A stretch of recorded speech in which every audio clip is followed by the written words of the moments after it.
Hello everyone, this is your friend Shinobi Nexus 2.0 and we are back in new fanfic. What if Naruto was Goku's lost twin brother and became the ultimate Saiyan Emperor?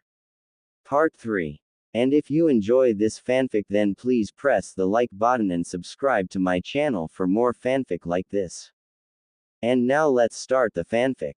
With Naruto quietly stalking the location of where his primary target was located was a being that had an orifice-like mouth with the two sections of his head shooting off in different directions in a V shape. The figure has orange color parts near his abdominal area, the back of his head, and even near his groin area. He has two wings which are both emerald green with black spots. He has an emerald green and lime green mix all over his exoskeleton. He also has 3 fingers in 5 fingers and 3 toes on his person. On his back was a tail like Frieza and King Cold, but also has a stinger included at the end of it, and on his abdominal area he has black sections in the middle between the 2 sections on his head, and even the black part of opposite side of his tail. He looked like a humanoid insect all in all that had the tendency to suck the life out of its prey. If the hole on his stinger was anything to go by, it could also mean that he could draw out poison from it, but at this point of the description we know who I'm describing. Holy crap, you are ugly, a voice said from behind him. He turned around and saw the disgusted face of Uzumaki Naruto and spoke. I was primarily tasked to destroy Son Goku, and given from what I have in my database you are not him, so I ask this, why do you feel as familiar as he? Wouldn't like to know, Naruto said. But before I get ahead of myself, I am Uzumaki Naruto and you are. I am the ultimate creation of a genius mindset that has unfortunately passed away, but his goals luckily have been transferred to me. While I would love to tell you what my ultimate goal is, I'm afraid that I can't, but to indulge you, my name is Cell, and I am an android. Cell introduced. And how did you find this place? All I needed to do was search for my primary target's energy and scout him out, and as luck would have it, his energy was fading, giving me the opening I need to complete one of my goals, but now I have to get rid of you before I can hope to accomplish it. You're welcome to try, but let's take this somewhere else as this area won't do. Naruto said. He and Cell flew to somewhere far from the area they were previously located to somewhere close but good enough to fight. Both landed before Naruto got into his favorite fighting stance, the Goken. I have to warn you though, I'm a tough nut to crack. I am quite sure that you will be quite easy to crack for me if that were the case. Cell gloated before getting into a fighting stance as well before both their first met, initiating the beginning of the fight. With the fighters, step aside weaklings and let a real Saiyan show you how to fight. The Y voice of Vegeta spoke as he walked in front of the group as they landed a few distance away from the androids. Has he always been this Y? Trunks whispered to Krillin, who nodded. Oh yeah, you should have seen him when he first arrived on Earth, I mean talk about an ego. Krillin whispered back. And it seems that same Inus returned. Piccolo said. I liked him better when he was humble.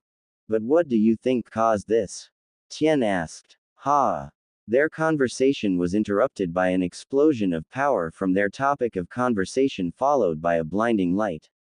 Guys, Krillin spoke in fear as he pointed his shaking finger at the now Super Saiyan Prince, who was smirking in arrogance. Crap. That's right, bitches. The awesome Vegeta-sama has risen to the top. And no one, not even Kakarot or his pathetic twin, can catch up to me now because I am a Super Saiyan. Vegeta gloated. Groan. Before you forget, Vegeta, there are 3 Super Saiyans that could easily wipe you out if they worked together, so don't get your hopes up yet. Piccolo said to the prince, that shut him up, causing the androids laugh, well 17 and 18, and Vegeta to growl. Shut up, Namek. Vegeta shouted to Piccolo before turning to the androids. Now which one of you walking trash cans wants to have a taste of the awesome Vegeta-sama? I'm going to enjoy shutting up your arrogant mouth, 18 said as she walked forward with a bored look on her face. So ladies first, huh? Vegeta taunted before he got into his ready position. I have to warn you, I'm not afraid to hit a woman. That's fine. Neither am I, 18 retorted before she appeared in front of the Saiyan's face with her fist drawn back before she threw it at him only for him to move to the right side, stepping the punch before grabbing her hand and throwing her against the wall beside them. 18's back hit the wall, causing it to crack before she flew in front of Vegeta, who punched her on the face, making her tumble backwards on the air as the hit connect. She controlled her tumbling, coming to a halt on the air, flicking her hair behind her hair much to Vegeta's amusement. Ha! First blood. Better give up and get back here. Vegeta roared as he chased the retreating form of the female android to a busy highway where they both landed on the back of a moving truck. The remaining fighters followed Vegeta and 18's trail and saw the standoff that the two were having on the truck. What's wrong? Battery's getting low. Vegeta taunted, hoping to get a rise out of the female, but much to his disappointment, she stayed silent, something he took as a cue to attack, so he jumped towards her and started attacking her with a series of punches and kicks that she either avoided or blocked. However, Vegeta saw an opening and kicked her off the truck, forcing her to crash onto the incoming vehicle, much to the driver's shock and because of the sudden blindness. The driver crashed his car into the wall beside him, causing it to explode. However, 18 was able to avoid said explosion. Even if she didn't, the explosion wouldn't cause her any harm. As she landed on the ground, Vegeta appeared and tried to strike her, but she avoided his strike, moving away from him, prompting Vegeta to follow in order to avoid the incoming car. 18 landed on another moving vehicle, watching as she was gaining distance on the annoyed Vegeta, who had enough and flew to her, punching the spot she was just in, much to his great annoyance and anger. He looked up to see her laughing at him as she was floating away and growled, "I will kill as many people as I have to, as long as you are one of them." "Oh hey 18, you're back." 17 greeted his sister as she landed at the area that the fight started from. "Shut up," 18 said to her brother, and saw that Vegeta arrived as he just landed in front of her with his hair still taking that Super Saiyan shape. "So android, are you done running?" Vegeta asked. "I don't know, is your mouth?" "Oh ha, you're fucking clever, but wait, I have a retort." Vegeta stood straight and stretched his hand, facing his palm towards the female, charging his aura as he prepared his attack, and just as a truck turned into their direction to stop behind them, Vegeta fired at it, causing an explosion that didn't do much damage to the female who landed beside him, showing that she avoided the attack. "Be honest, is this just a short guy thing?" 18 asked Vegeta, who turned and saw that she was behind him. "You talk a lot of shit for a washing machine, and no, I'm not just saying that because you're an android," Vegeta retorted. "I'm saying that because you're a wham bam." Vegeta didn't get to finish his tirade because he was head-butted on the forehead by said woman he was insulting, causing him to stumble back a bit in shock and pain, and growled, "You know what? Just for that, I'm not going to take it easy on you anymore." *arg. Vegeta was slapped after his gut was punched quite easily to the wall beside him, and it was done effortlessly by the female android, who just kept on looking bored at how easy it was to get a rise out of the Saiyan. "Vegeta, are you in there?" Trunks asked as he and the other fighters landed behind the female. "Did anyone get the number of the bitch that hit me?" Vegeta called out from the tunnel he was in. 18 replied, finding it how amusing this whole situation was. "Thank you, Vegeta. Oh, thank God you're still alive, we have to get out of here now," Trunks frantically said to the prince, who scoffed as he got back his bearings. "Are you kidding?" Vegeta rhetorically asked. "I have her right where I want her." "Do you live in your own little world?" Trunks suddenly asked as he was surprised at how annoying the Saiyan prince was being. "Yes, but unfortunately I have to share it with all of you." "Actually, Vegeta, you don't have to share it all," 17 said from his spot as he walked to the fighters that just landed. "If they move a muscle to help you, I will personally introduce them to the ground." "Please shut up," Vegeta roared, not liking when he was being interrupted. "Now that we can get back to the fight, I can finally get back to completely dissembling you, you smug cunt." Silence. Sigh yup. 18 sighed as she pushed away a strand of hair from her head. She moved to punch Vegeta, sending him tumbling backwards on the air before he controlled his fall and flew towards the android like a spear, hitting her stomach before moving behind her and gave her a dropkick, sending her to the ground. Vegeta then aimed his palm at the downed female as she was getting up and fired a beam at her. 18 just stood and took the hit, but after the resulting explosion died down, she noticed that her clothes were ruined. Vegeta flew and landed in front of her and laughed at her state of dress and insulted, "Does that ruffle you, android? Well, you've managed to destroy my favorite, only jacket and ruined my leggings," 18 said as she took off the blue jacket. "But that was only a taste of my power," Vegeta gloated, "prepare to feel the rest of my Super Saiyan wrath." As he said that, he jumped on her and started to hit her with a series of punches and kicks that looked like she was being forced on the defensive, but to the more trained eye, they knew what was going on. "No, Vegeta looks like he can't go on," Piccolo thought as he saw that Vegeta's attack was getting weaker and weaker, but the android was still standing strong and calm, making the Saiyan Prince feel even more rage. "Vegeta looks like he could win this," Krillin said to the group, but Piccolo disagreed. "No, you don't understand," Piccolo said. "Every hit Vegeta gives takes a toll on him, and because of that he's wasting energy that will eventually give her the opening she needs to end it.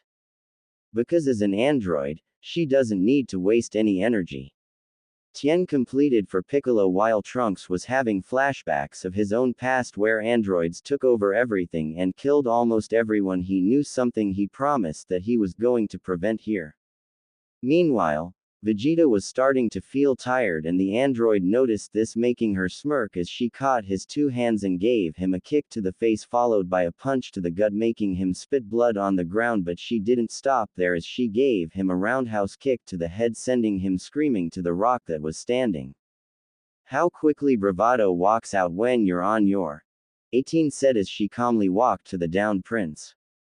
Vegeta growled at the taunting he was receiving from the female and got up, ignoring the pain he was feeling, and as he tried to move and attack her, she sidestepped and gave him a roundhouse kick to the side that dislocated his left arm, painfully causing him to scream in even more pain, and it was at this that something inside Trunks snapped.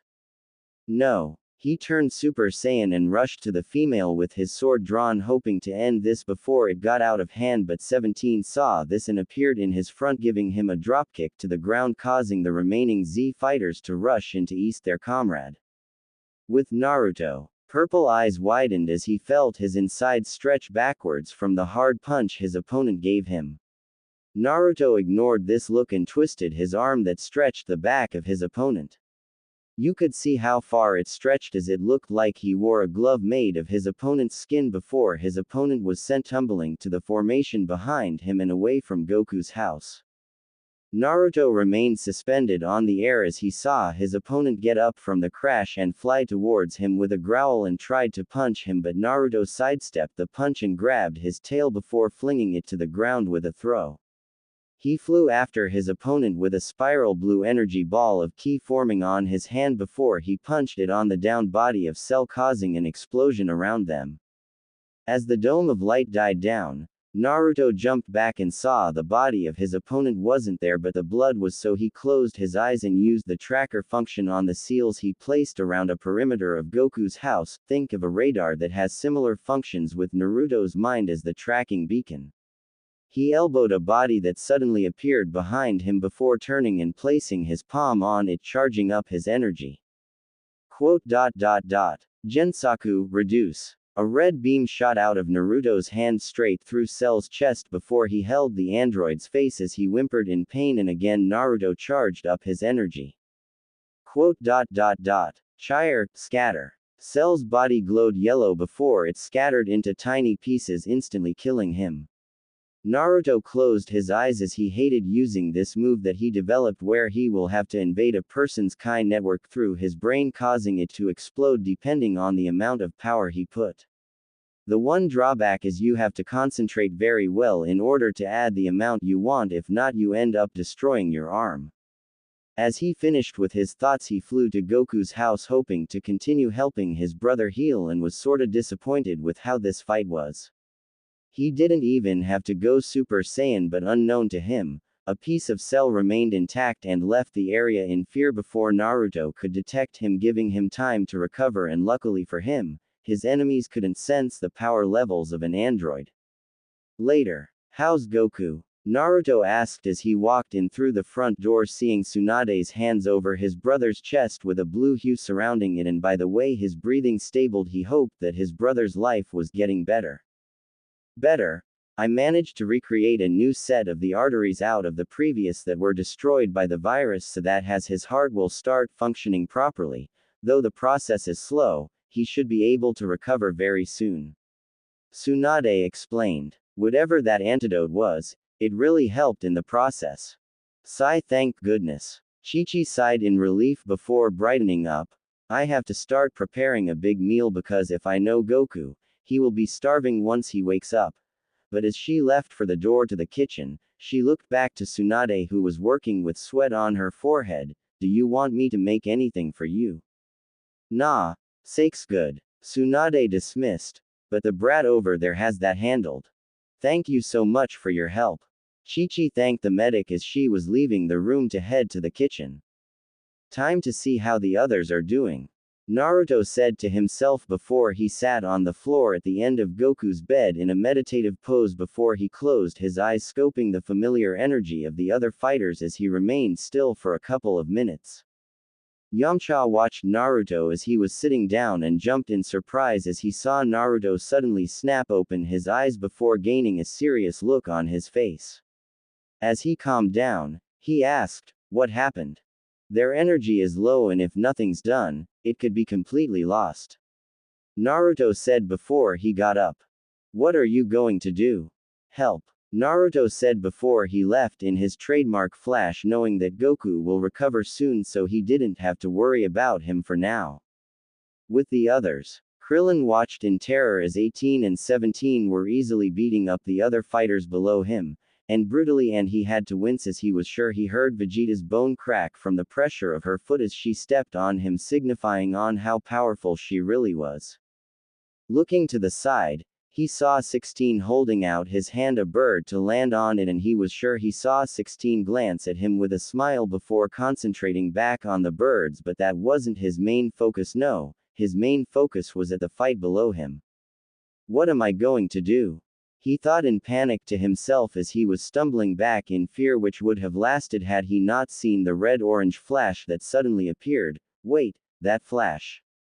Naruto. Krillin's shout of excitement distracted the twin androids from their work, and they looked to the bald man before looking up to see a black spiky-haired man with a cloak looking down on them with a strange look.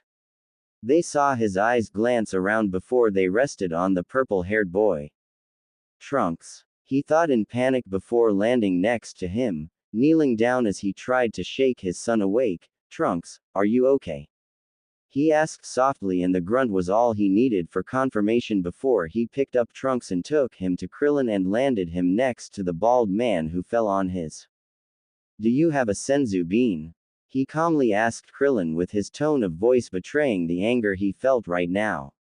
Krillin nodded in confirmation before bringing out the bag, something that Naruto smiled at before he placed Trunks in front of Krillin and ordered, "Take care of him," before he floated down to where the androids were standing looking at the scene with amusement. "Look, 18, another one," 17 said to his sister, who just tiredly shook her head. "Facing Vegeta took a lot out of me," she said. "Why don't you handle him?" "Before we begin the eventual fight, I have a question to ask," Naruto stated. "Oh, which one of you did that to the teen on the ground over there?" "I believe that would be me," 17 said with a proud look on his face, something that Naruto smiled at, confusing him a bit. "Good." 17's back hunched as Naruto drove his knee through the stomach of the android, causing 17 to spit out blood as his eyes widened in pain before he was sent flying to the ground, crashing into it. Naruto glanced at 18, who was frozen from shock before he brought his palm to his chest area, facing it upwards, and made a cupping motion before flattening it, creating a spiral blue energy ball of ki. He raised it over his head, charging up his energy, increasing the size of the ball but not by much because of the down fighters around, and he threw the ball at the area he knew the android was. 17. 18 screamed as the attack connected, resulting in a blinding light, but as the light died down, 16 was standing in front of the android with the arm of golden spectral energy warrior around him that had a shield. Naruto knew the technique very well. Susanoo, he said, and then got a good look at the android that was in a cloak. His eyes widened in recognition. Itachi Uchiha. 16's eyes flashed a bit before they turned to normal. I am designated as Android 16 and I cannot in good conscience let you destroy 17 or 18 as they are my comrades. Then I am afraid that we are at an imp, as I too need to protect my comrades.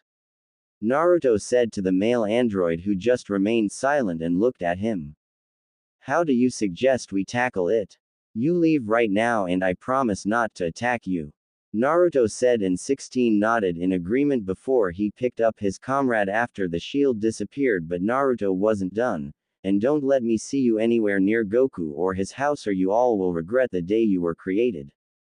16 nodded and looked to 18, who was still shaken from fear at how easily her brother was beaten, and if he could do that, what chance did she have? 18. We leave right now.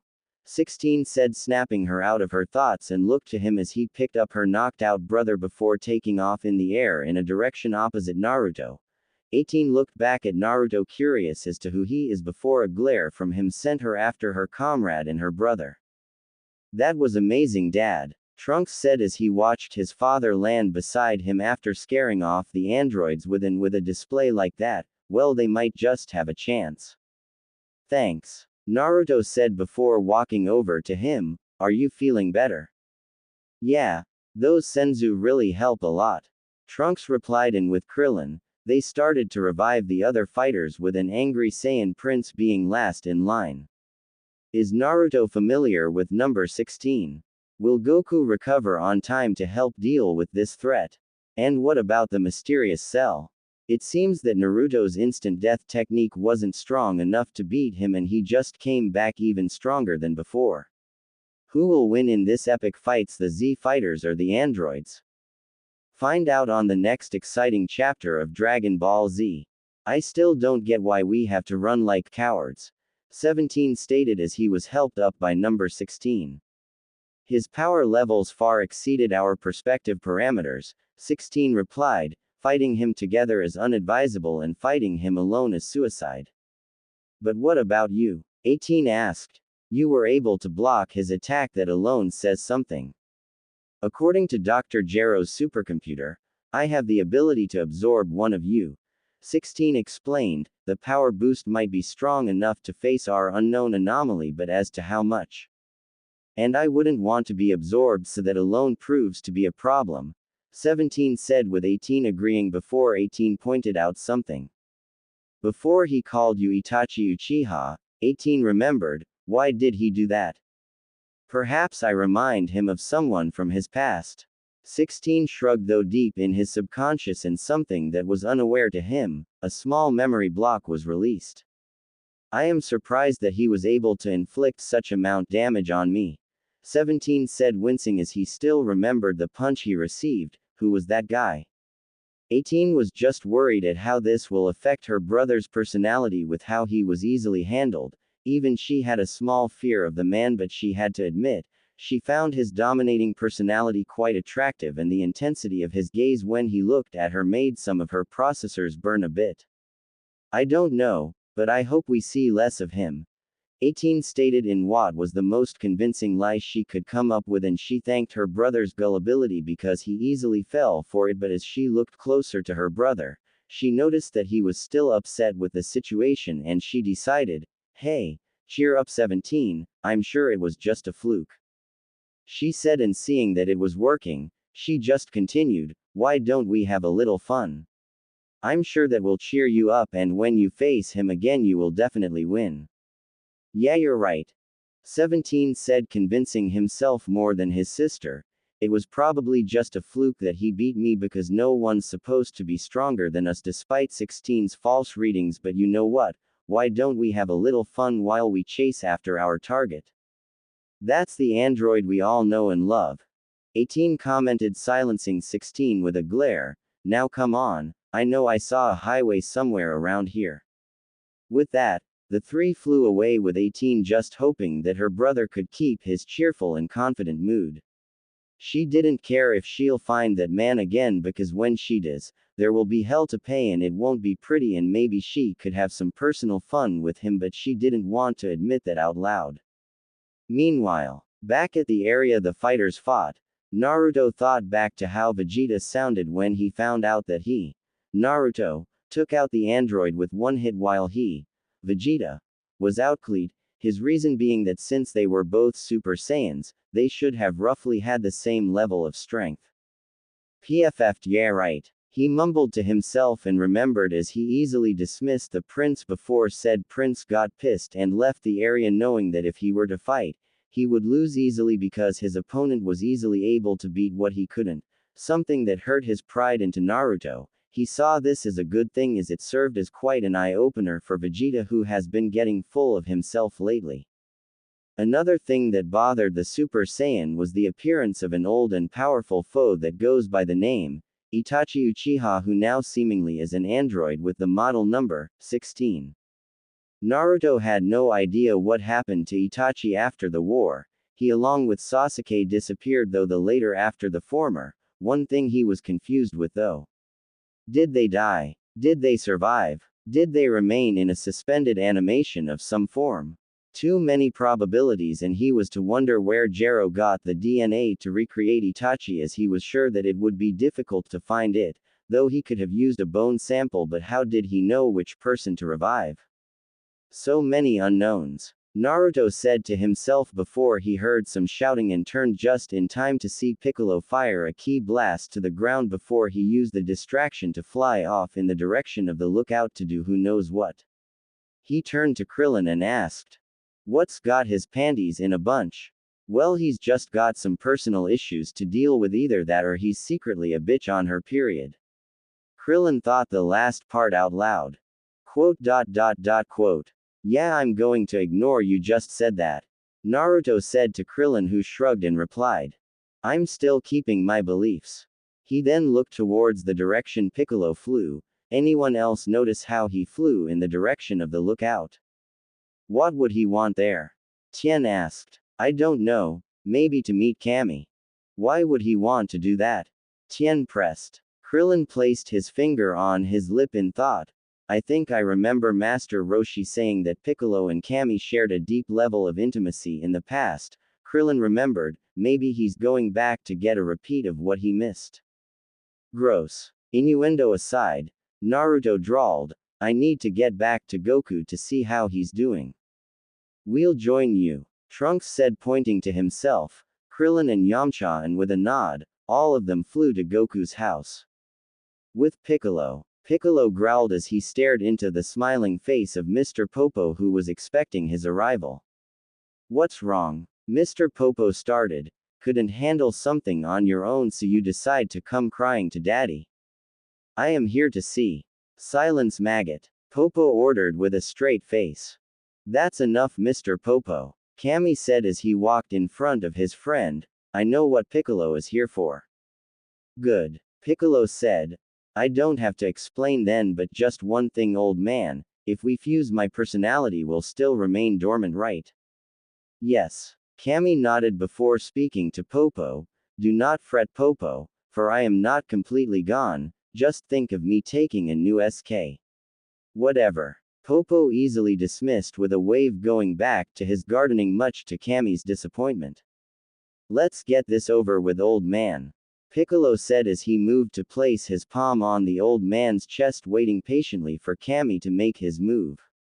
"Sigh, all right," Kami said, "but be warned, there are far worse things than the two androids that are lurking beneath the shadows." Quote. Wah. Haaaaaa. Kami screamed and charged up his aura the moment Piccolo was about to ask the question, before he felt himself fade into Piccolo, while said Namekian stood and watched in wonder as he felt the power increase in him bit by bit before they all were blinded by a blinding light. When the light died down, Piccolo's aura was fluctuating as you could hear the crackle of lightning in the background. Piccolo himself looked in wonder as he felt the power he possessed. He felt like he could destroy both androids and more. He even felt like he could take on Goku and win. When the androids kick, you're all just stand here and laugh. Mr. Popo said with a smile as he sensed the build-up done while Piccolo just growled before he went to the edge of the lookout and jumped off to where he sensed the trouble previously as Kami. Next stop, Ginger Town. Minutes earlier, Vegeta stood on a rock formation looking seemingly at nowhere, thinking of his previous battle with that female android. Just thinking about it made him so angry he felt like arg. Following the scream came an explosion of energy that turned him into the fabled Super Saiyan before he relaxed, still in his Super Saiyan mode, thinking to himself. Wait till I get my hands on those androids, he thought. I will prove once and for all that I am the strongest warrior in the universe. What Uzumaki did was probably just a fluke, and I'm sure that given the chance I would obliterate him, Kakarot, and anyone else that stands in my way of ultimate power. He wasn't done with his monologue yet as rationality started to enter his mind as he powered down to his normal state and spoke to himself. No, the Super Saiyan of legend were an invincible warrior race. I am their son, and at long last, I have risen to claim my birthright as I have stepped into the ranks of greatness, but maybe it isn't enough. Maybe there are still heights that must be reached even as a Super Saiyan. He powered up again to his Super Saiyan state, clenching his fist over his chest with a growl, then a smirk. And when I ascend, no one, not Kakarot, not his pathetic brother or his son, will be able to stop me as I take my rightful place on the throne. With the group, Tien, Naruto, Krillin and Trunks were flying over the formations below them when Tien got their attention and spoke. I think I'll go pick up Xiaosu from Kame House and train with him. He said. All right, Krillin said, we'll meet you there once we move Goku from his house. Why are we moving him exactly? Naruto asked. The androids will want to kill him even when he is vulnerable like this, and while you are strong, we need all the available help we can get, and that includes Goku as well. Krillin theorized. No need, Naruto said. There's someone doing a delicate healing procedure on Goku as we speak, and before I left I made sure to secure the perimeter of his house. Naruto explained. Should a threat arrive, I will be notified immediately. He remembered the threat that was named Cell. That's history now, much to his relief. Okay, that's good, Tien said. Gohan should be arriving soon as well, so we'll all meet back at Goku's house. Agreed, Naruto said, and Trunks nodded his head in agreement with his father while Krillin reluctantly agreed before Tien flew in another direction away from the group as they headed to Goku's house. Later. There. That should do for now, Tsunade said with a sigh of relief as the hue on her hand diminished. She then placed her items in the purse Naruto got her before she stood up and stretched from sitting for so long. How is he? Chi-Chi asked Tsunade, who glanced at her. All he needs to do now is rest, Tsunade stated, after which he should do only light exercises, maybe have a meal or two. Thank goodness, Chi-Chi said, and Yamcha sighed in relief. Well then, come on, I'm sure that you're hungry after working so hard with healing Goku. As they walked to the kitchen, Gohan landed outside the house before rushing inside as quickly as he could, hoping to see his dad. Dad, he shouted, catching Yamcha's attention. Oh hey Gohan, Yamcha greeted, how've you been? That's a dumb question, Gohan said blandly. How do you think I've been? Oh, right about Goku, Yamcha sheepishly said as he realized his mistake, but you don't have to worry about that anymore since all Goku has to do is rest. Why do you say that? Did something happen? Oh hey Yamcha, Naruto said as he walked into the house with Trunks and Krillin behind him. I see Tsunade's done. Yup, Yamcha cheerfully said. She said all he needs to do now is rest, and once he does wake up he should do only light exercises. What are you guys talking about? Gohan asked. Who's Tsunade and what happened to Dad? That will be me, brat, a voice said from the doorway of the kitchen, and Krillin, Trunks and Gohan saw a lovely blonde female with huge knockers standing on the door. Tsunade has on what she wore during her reign as Hokage. Holy shit, those are huge. Krillin exclaimed, much to the shock of those in the room. Krillin. Quote. Sorry. Tsunade walked to him and bent down, exposing quite some cleavage to Krillin's face as she looked at him before she looked at Naruto with a raised eyebrow. Naruto's careless shrug was all the confirmation she needed before she flicked Krillin's forehead lightly, sending him crashing outside straight through the wall of the house, and the people of the house except Naruto looked at Tsunade with surprise and slight fear. Anyone else want to make a remark about my chest? She asked with a threatening tone, and the shaking of the surrounding heads was what she needed before she flicked her hair behind her ear and walked into the kitchen. Who was that? Gohan asked after she left. If she could do that with just a flick, I wonder what she could do with an entire punch. Yamcha said with a grimace at the image that was brought up. That was Tsunade Senju, a medic with amazing skills that I called back with the help of the Dragon Balls. Naruto explained to Gohan. So you know her. She was sorta like an adoptive grandmother to me when we were back at our home village, and she was one of, if not the most powerful female I know. Whistle, that's some backstory. Yamcha said, and with proof too. Yeah, well, with her here, Goku's recovery time will be much faster, that's for sure. Naruto said to the group, something that calmed them down before Chi-Chi came and fussed over her son that just arrived. With Piccolo landing in the empty streets of Ginger Town, Piccolo walked forward as he glanced left and right, looking at the piles of clothes on the ground. He inspected them and noticed that the owners were just sucked dry of their essence. What could have caused this? Piccolo mumbled to himself as he squatted on a knee, touching the clothes, feeling that it was still warm, meaning that this was recent. That means that the monster is still in the area. He stood up and looked left and right for the monster that was an expert in hiding his energy and growled in frustration, "Where are you?" Meanwhile, unknown to him, the creature known as Cell was walking towards the Namekian with his latest victim on his hand. He still remembered his embering defeat at the unknown fighter, and while it did give him a huge boost, he knew that he was still not strong enough to face him. That's why he abandoned his primary mission and set after his secondary missions, to absorb androids 17 and 18, but it was difficult to find something that didn't emit an energy signal, so he had to make do with absorbing the biome of the people in this town, something he took great pleasure in doing. He sensed the arrival of Piccolo, one of his genetic components, and decided to have fun, especially with his boost of power, even though he was in the middle of a meal, something that annoyed him. Piccolo looked to the right as he heard footsteps, and he saw a humanoid bug walking with a human trembling on his hand. After listening to the man's pathetic cries for help, Cell stabbed his stinger on the back of the man before he proceeded to absorb the biome of his victim. Piccolo growled as he looked at Cell, who smirked at him before his feeding was done. Cell proceeded to walk forward until he was a few feet away from Piccolo before he smiled that didn't reach his eyes. "I will absorb you next," Cell said to Piccolo, who just kept frowning as he got into his ready position, preparing himself for the incoming fight, while Cell just exhaled, releasing his energy, releasing a very familiar energy output. In Goku's house, the fighters ran out in surprise at the power felt, especially Naruto, who was sure that he had dealt with those two.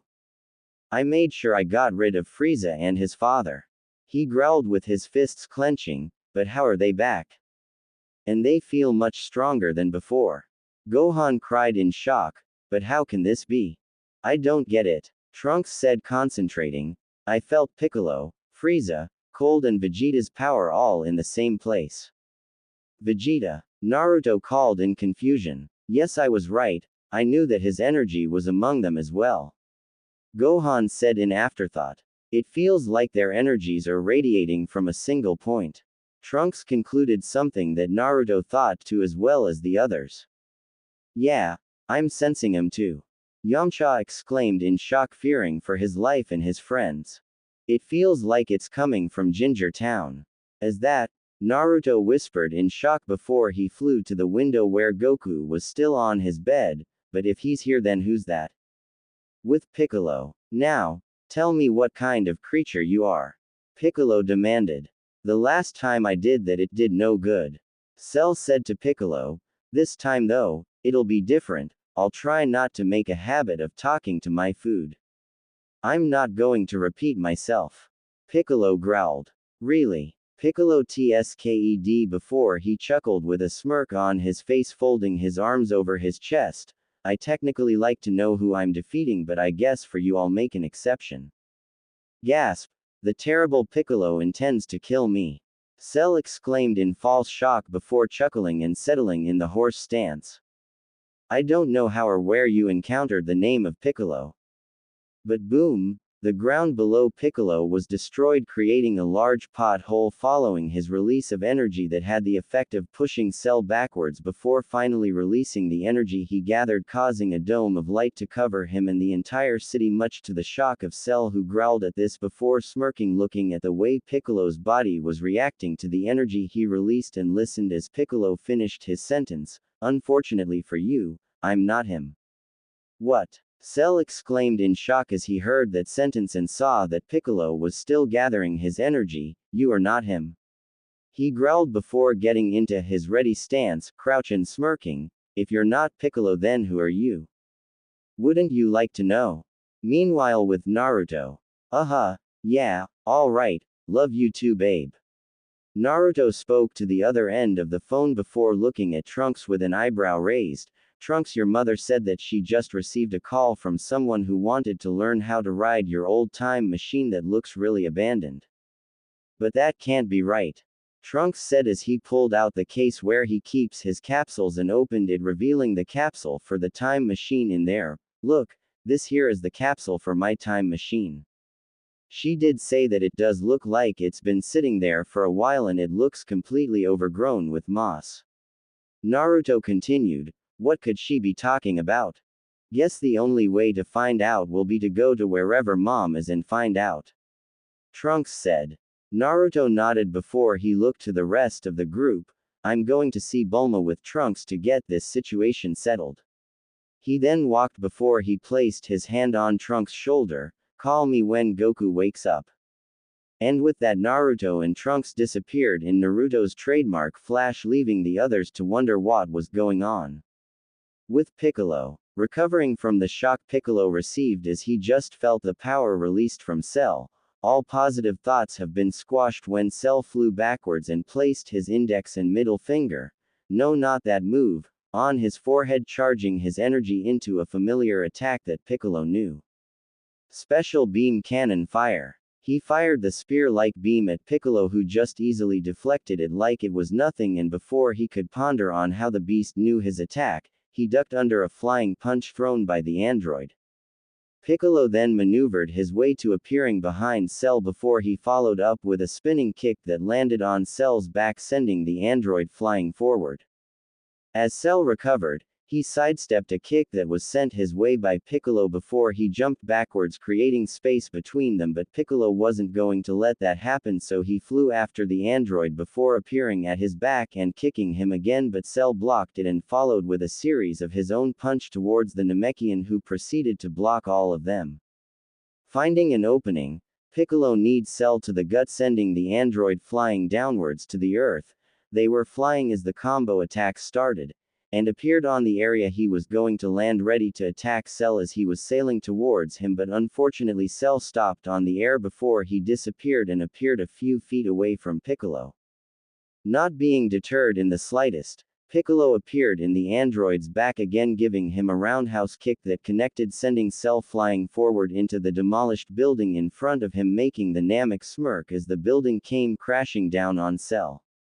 Cell got out from the wreckage and stood in front of the smirking Namekian, watching as a brief spark of lightning appeared around him, and listened as Piccolo started to speak. Is that the best you got? Piccolo asked. My senses told me you were much bigger deal than this, you holding back or something. You are a formidable opponent, never mind how easy it will be for me to crush you. Cell responded with a smirk, but it's a shame since I cannot perfect my form yet. What? Piccolo demanded. is that the reason you wiped out all the people in Ginger Town? Yes, I take their bioenergy for my own. Cell confirmed. Piccolo growled out the next question: whose idea was it to send a monster like you back in time in the first place? Cell was honestly surprised that Piccolo found that bit of info out on his own, so he indulged the Namek: I am the one who sent me back. Cell spoke: that puny time machine was too small for this body, so I was forced to revert back to my egg form in order to travel. Cell smirked: I find it surprising you were able to deduce how I was able to arrive here so easily, and with that said, I am sure that you don't know about this. Taking another familiar stance to Piccolo, Cell started charging up his energy that also felt familiar to Piccolo. That stance, Piccolo whispered. Came. Cell started to chant, "Ha, me." A small blue orb appeared over Cell's cupped hands as he was still charging up the energy. Ha. Piccolo was stunned as he saw the attack fire from Cell's hands and was nearly hit if he didn't snap out of his shock and avoid it altogether, forcing the attack to hit the area he was standing on, causing the entire area to explode. Cell appeared behind Piccolo and locked his body from the Namek's back with a smirk and brought out his tail. Damn it, twice in one day. And now, the feast. Cell said. Then he proceeded to use his stinger to stab Piccolo's arm, causing the Namek to scream in pain, something that caused pleasure within the android. Piccolo continued to scream as his left hand was being drained of all the life there before he used the back of his head to headbutt Cell on his nose, causing the draining to be interrupted. Piccolo then created some space between him and Cell, silently gathering all the energy he needed to regenerate his arm while he spoke to Cell, hoping to bid his time. Can't seem to keep my balance in a battle stance, not after what you just did to me. Piccolo started. I now know that I don't have a chance in hell of beating you. Cell smirked at Piccolo's false, unknown to him, admittance and spoke, you know that your fate is sealed, but I can offer you some conversation. He said, so full of power and bio-strength, that absorbing you will bring me so close to my perfect form that it will practically fuel my evolution.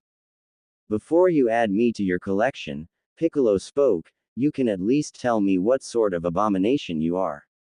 Oh, very well, I will tell you before I feed. Cell said to Piccolo, I am Cell, and I am an android. What? And remember, Piccolo didn't know this information, he only knew that a monster has been killing all the people in Ginger Town and couldn't get a fix on what type of monster it was. Not another one. Cell began explaining his origins about how he will emerge 24 years in this world's future from the basement of Dr. Gero's lab, searching for the androids to absorb, not knowing that they will already be absorbed by the already awakened Cell. He then proceeded to explain how he had the cells of all the fighters, pointing to the nano bug that Piccolo destroyed later. He then proceeded to explain how he was lucky enough to kill the Trunks of his time just as his father left for unknown, to him, destinations, prompting him to steal the time machine that was already pre-set to arrive to this time. During the explanation, Piccolo was placing the dots together before he came to a conclusion. I've heard plenty, Piccolo said. Then he smirked at Cell and proceeded to pull off his decayed arm and grow another one that replaced it, something he had to thank his Namekian makeup for. For someone who seems to claim to have my makeup, you seem to forget that I have an impressive set of regenerative abilities. Clever, Cell drawled out as he stepped back before getting into his ready stance, I should have seen that coming. It's over, Piccolo said, but as he charged, Cell created a diversion and placed his spread palms over his forehead. Solar flare. Piccolo was temporarily blinded from the attack, and it was what Cell used to escape at the meantime, even though he knew that he could win this fight if not barely thanks to the boost he received, but even he knew not to simply waste energy as he had other important uses for his energy. Opening his eyes, Piccolo scanned the area looking for Cell only to find nothing, causing him to scream out to the skies in frustration. Damn it! 3 days later. So far things have been hectic for the Z Warriors, starting from the discovery of the time machine to the confrontation with Cell. One good thing that came out of the wait though was that Goku woke up from his coma and was ready to train to be strong enough to take on the androids and Cell after informing the team that there were more forms higher than the Super Saiyan stage, something that Naruto confirmed but he didn't show them the forms, something that disappointed the group. Goku then decided that he along with the rest of the fighters will train in the hyperbolic time chamber for 2 years each with 2 people at a time and the first 2 to go will be Naruto and Trunks which will then be followed by Vegeta and Krillin then him and Gohan then Piccolo will be last. Meanwhile, as for Cell, Naruto told them that he was sure that he shattered Cell into pieces so he couldn't be alive and when they asked where he confronted the android, he replied that it was at Goku's house and it was then Piccolo proceeded to tell him that due to the near-death experience and his Saiyan makeup, Cell could have received a MIV boost something that Naruto was shocked about and seeing that he had left the monster to absorb the innocent people he promised himself that next time he won't let Cell get away, something that fueled his drive to train even harder in the time chamber hoping to further break the Super Saiyan barrier. Right now, Naruto and Trunks were in the time chamber training while Goku and Gohan were waiting outside in the meantime as they were also watching the match from the lookout. They felt that Piccolo was more than a match for an android and that he was doing great against the one he was fighting though Gohan felt something wrong. It's Cell. He screamed in panic as he felt the android appear in the battle area much to their frustration but as Gohan tried to help Piccolo once he felt his mentor's energy drop, Goku held him back promising that they will deal with him while Goku looked back at the door to the time chamber hoping that Naruto will be done soon. With the androids, with Piccolo down, Cell was given the green light to walk ahead and absorb the worn-out android 17 who was shaking in fear seeing Cell easily take out someone that was more than a match for him and he proved it by easily beating him that instant. It was then 16 had had enough and he walked forward. That's enough Cell, I will be the one to fight you, he said. Ho, what's this? Cell asked in amusement as he saw the older model android walk forward. I see a red ribbon insignia on your cloak so you must be an android. I cannot in good conscience allow you to absorb 17 and 18 because I recognize the danger in doing so. Is that so? Cell said before he got into his fighting stance. Well, we'll just have to see about that. And with that he charged at 16 who just stood still with a calm face as he watched Cell charge in. Cell was frustrated that all his punches and kicks were being either avoided or blocked by the lower model android. How are you doing this? He shouted to 16 who was just calm and collected as he ducked under another strike from Cell. 16 grabbed Cell's leg as he struck before he raised the green android over his head and flung him away from him. It is useless Cell, I am currently stronger than you and will continue to grow stronger and stronger. I thought you were synthetic, just like other lower model androids. My origins remain unknown to me. 16 spoke as he and Cell were staring at each other before 16 threw his cloak off him and got into a fighting pose, but it does not matter, prepare to be defeated Cell. Itachi, 16 charged at Cell with his fists drawn back with incredible speed before he disappeared from the front of Cell and in his place was a log that confused the people around but they did not count on 16 appearing behind Cell giving the android a roundhouse kick sending it flying away from him but Itachi didn't stop there. Unaware of what he was doing, he performed a set of hand signs and placed his index and thumb, which formed an O over his mouth and mentally chanted. Kaden. Gokaku no Jutsu, Fire Style, Fireball Jutsu.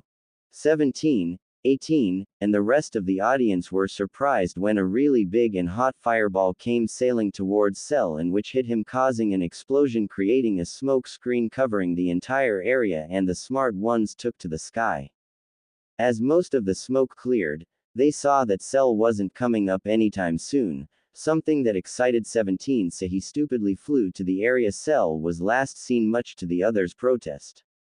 Ha, how does it feel to be the one that's humiliated now Cell? 17 taunted with gusto, I'm sure I could take you on now given with how weak you suddenly are. Did he just? Tien thought. 17. What are you doing? 18 thought in panic. Come on. I know you're still alive, 17 continued. Why don't you come out here and take it like a man or whatever it is you are? 17. 16 shouted, so unlike his personality, but 17 was too late as he didn't see the figure behind him in time to dodge the tail whose stinger opened up and sucked in half of his body. He did put up a fight, but in the end, it was futile. Ha ha ha ha ha ha ha ha ha. Cell cackled in madness as he felt the android being absorbed into him. He could also feel himself changing. Install perfect Cell theme song. 18 watched in agony as she saw her brother being absorbed and the monster that absorbed him start to change as an explosion of light blinded the area. Cell becomes much more humanoid in this form, complete with both a fully formed nose and mouth and retracted tail. Like his previous form, Cell can brandish an aura with the same color as a Super Saiyan and his height remains the same. His wings now are shaded black and his exoskeleton is colored light green with black spots and has black plates located on his shoulders and chest, and the plates on his ankles as well as the previously orange section near his groin are now shaded black. His skin is now pale all in his face and hands, and he now has purple lines in both sides of his cheeks, similar to Frieza in his first three forms, and his eyes still remain pink, but his blue veins are now purple. Cell had somehow been transformed into his perfect form and the power he felt was tremendous. Cell looked at his new form in wonder. Strange, he said, it seems absorbing 17 somehow forced me to revert to my perfect form without the need of absorbing his sister. I guess the power-up I received from my near-death and the bioenergy I received from Piccolo earlier was all I needed to achieve this. He clenched his fists and looked to 16 whose eyes were red with 3 tomos on a circle that was over his pupil. I wonder what happens if I absorb 18 now. 16 blocked the incoming strike with effort that surprised him at how strong the android got, but he was unable to avoid the incoming headbutt because of the speed of the attack. Stumbling backwards, 16 held his nose and looked at Cell. It seems that my body is too slow to react to his attacks. Looks like I'll have to keep my distance. Any further thought he had would have been interrupted as he ducked under a strike from Cell before appearing a few feet behind him. Too slow, Cell simply said from behind 16 who was surprised. He didn't even have time to react to the wave that went straight through his chest, or so they thought. 16's body dematerialized into crows that flocked away from a confused Cell before they reformed a few feet away from Cell into the android known as 16. How did you do that? Cell asked 16, hoping to get an answer only to be met with silence. What's going on? Tien thought as he saw Cell making a fool of himself while 16 stood still watching. Did he put Cell in some sort of illusion? 18 thought, seeing how Cell was easily manipulated. 16 looked as Cell was trapped in his genjutsu. He was calculating every possible outcome in this fight and came to one conclusion. Meanwhile, Cell finally broke free of the genjutsu. Don't ask him how. Before he looked back at 16 with a smirk on his face. Very clever 16, placing me in an illusion. I hadn't thought you had the potential for that. There are a lot of things you don't know about me, Cell. 16 said to the evil android. Yes indeed, but that doesn't matter. Cell said before he appeared behind 16 with his hand drawn backwards. I am still faster than you. As his fist connected with 16, the silent android just simply said 2 words, Bunshin Debakua, great clone explosion. Cell crossed his hands over his face as he felt the explosion hit him, pushing him back slightly. As the commotion died down, Cell looked left and right to look for 16, but instead he was surrounded in a circle with clones of Android 16 looking pively at him. Taju Bunshin Debakua, Great M clone explosion. The residents of the island had to evacuate, including 18 who took the chance to hide in the water as the rest of the crew were floating on the space that recently occupied an island. The explosion was so massive, you could even see the dome of light from space if one were looking, but that still wasn't enough to faze Cell as he was still standing still. Ha ha, I can take anything you can dish out. Cell said, still standing with his hand over his head. You could see some scorch marks on him, proving how powerful the explosion was. Really? Cell looked behind him only to be smacked on the face with a flaming shield of a spectral warrior. 16 had activated his Susanoo. What is this? Cell asked. Behold my ultimate defense. Meanwhile, Naruto screamed as he released the energy buildup he was creating, blinding the area in a golden light. Trunks watched amazed as his father was breaking the SSJ barrier, and when the light died down, he was astonished. You did it, father. Trunks said, excited at what he saw. No, this form is already unlocked. Naruto said as he examined his really bulky form. It's only slightly stronger than last time because of the sparring section we had earlier. He then powered down to regular SSJ mode and turned to his son.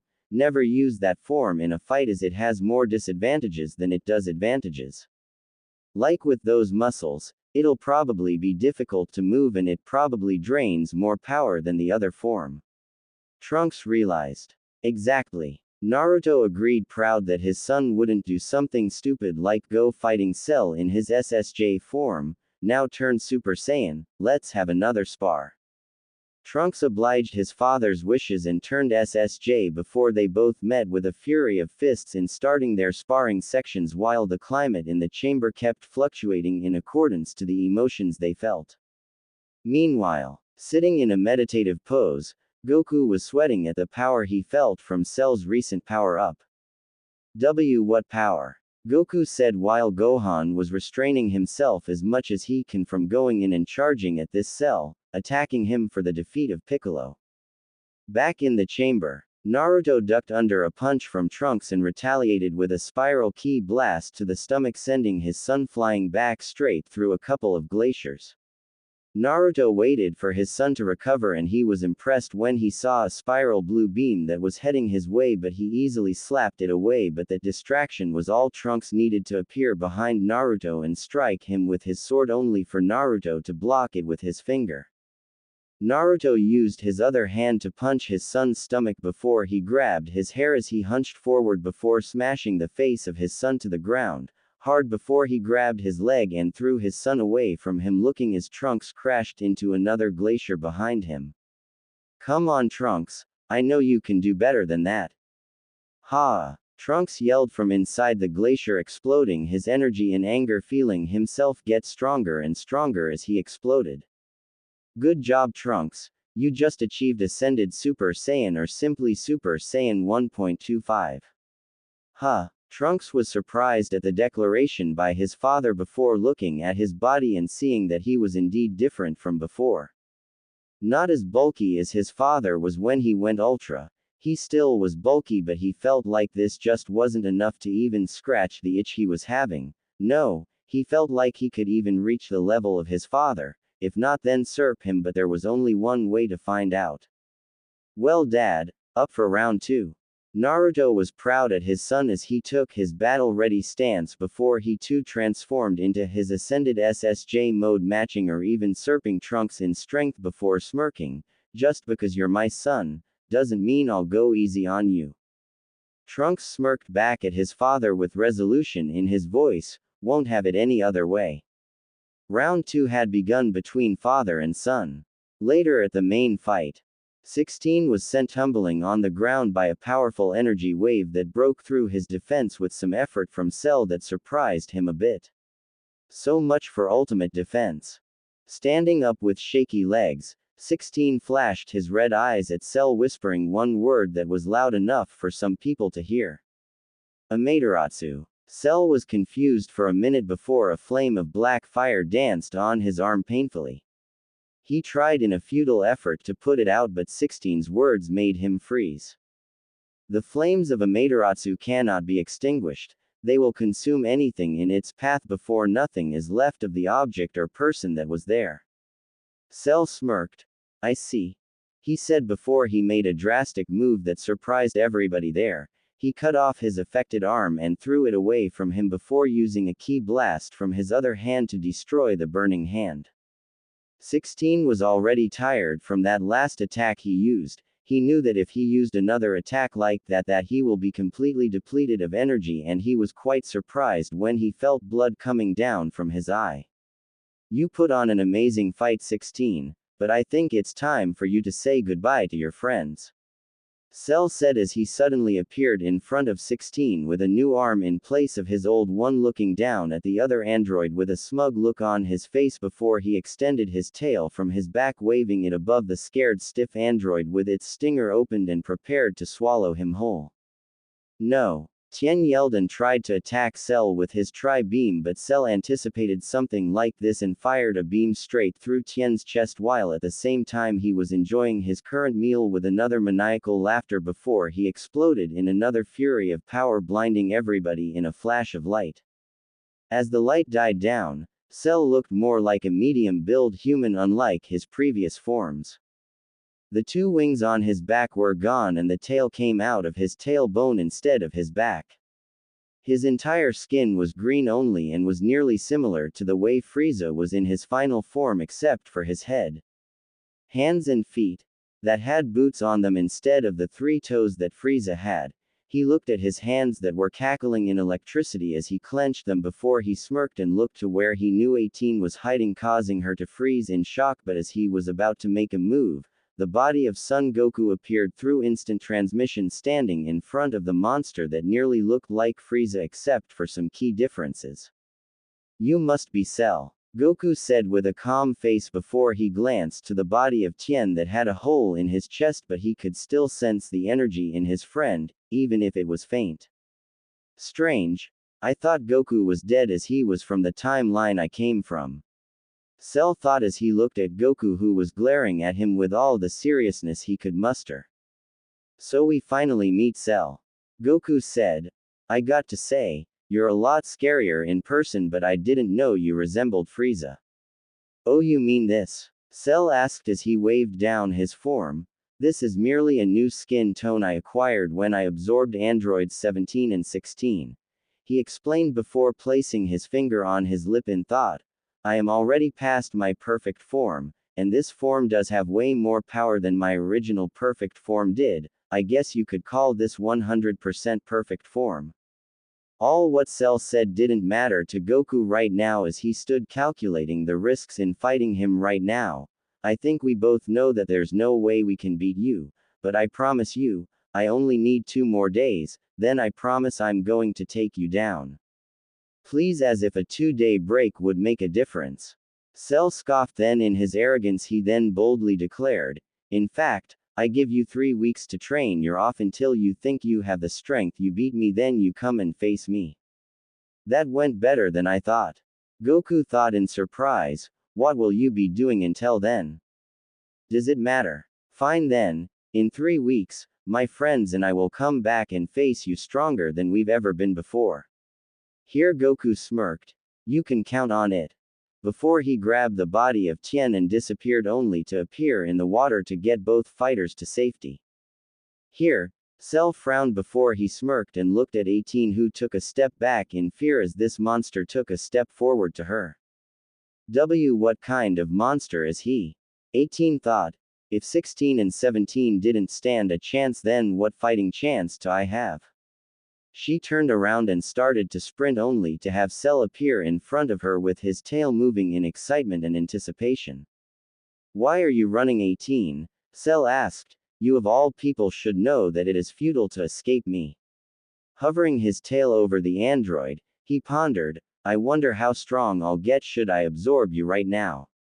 18 didn't have time to snap out of her fear as she saw the tail starting to descend on her, but before anything could happen, both androids' visions were blinded by an orange light, and when 18 recovered, she saw that she was being carried bridal style, much to her emberment and secret desire, by the man she was supposed to hate for what he did to her brother. Crouching a few feet away from Cell in one knee, Naruto looked at the android and really inspected him before he slightly glanced at his power level and reeled back in shock with wide eyes. I see that you've just managed to get a glimpse of what power I possess. Cell spoke to Naruto. Yes, I remember you. You were the very first fighter one fought when I arrived to this timeline. Here Cell laughed. I have to thank you for you see if it wasn't for the eventual defeat at your inevitable hands, I guess I would have needed to absorb her before I get anywhere near the level 1 I'm in, but I am glad I did fight you. Naruto growled, and 18 was confused at what Cell stated before she looked at her black-haired savior. Wait, you fought and won against him? Yes. Naruto snarled. At the time I was sure I shattered his entire existence into pieces, but for him to be alive, breathing and apparently upgraded. That means his healing must be incredible. 18 finished for him, knowing all hope was lost. Naruto glanced at her before looking back at Cell. I'm taking you somewhere safe and secure. Make sure you don't kill anybody there or you wouldn't like what I'll end up doing to you. Despite the situation at hand, 18 couldn't help but blush at the things she imagined happening should she do something, or him naughty, but that wasn't what was important or what shocked her. No, the thing that shocked her was the fact that he was helping her an android, so she just had one question. What do you have to gain from helping me? Naruto glanced at her with his purple eyes before glancing back to a smirking Cell. Nothing, I just don't want to see someone forced to do something against their will. Naruto said, if I was here earlier, I would have prevented Cell from absorbing the androids he already did. Hell, I would had killed him once and for all, seeing as I had the strength then, but now. He said that he's giving you and your friends 3 weeks to train. Thought I'd just clarify that. 18 pointed out to Naruto, who looked at her in surprise before he smirked. 3 weeks is all we need. Naruto said before he stood up straight and spoke to Cell. Cell, I'm sure that my brother was already here, seeing as I can faintly trace his energy signature, and he probably told you this, but I'm just going to make sure that in the 3 weeks that you've granted us, we will pose a challenge to you. That's a promise. Good. Cell said before he smiled. I wouldn't want it any other way, as I adore the challenge. Naruto smiled before he disappeared in his trademark flash, only to reappear on the lookout, startling those around him. Naruto. Goku called out. What are you doing out of the chamber? Naruto dropped 18, who just stood behind him as he started to speak. Even I was able to feel Cell's latest upgrade from inside the chamber, and just as I was about to see what's up, he was about to absorb one more android, something that I cannot let happen. Naruto explained.